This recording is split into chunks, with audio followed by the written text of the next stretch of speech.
If when you lay down in your bed, he was right there. If when you woke up in the morning, he was right there. If when you go brush your teeth, he's standing right there looking at you, even as you're watching yourself brush your teeth in the mirror. Think about how your behavior would change.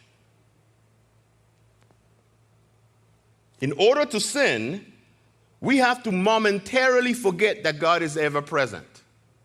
That's the only way you can actually sin. You have to believe somehow that God is not there at that moment.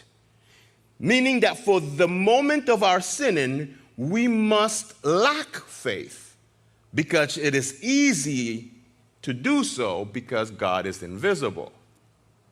Well, this was not the kind of faith that Enoch had. Enoch had the kind of faith that knows even when he does not see. And that kind of faith as well is unseen on the earth.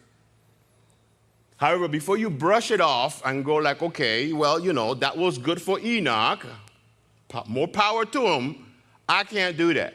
I don't do that. That's not my giftings. That was for him. But before you can brush it off as something that is not required of you, the author doubles down by saying in verse 6, and without faith, it is impossible to please him.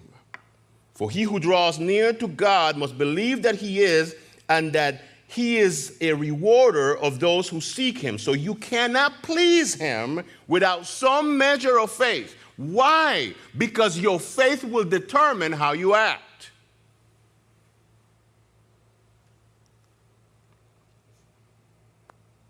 Faith is knowing.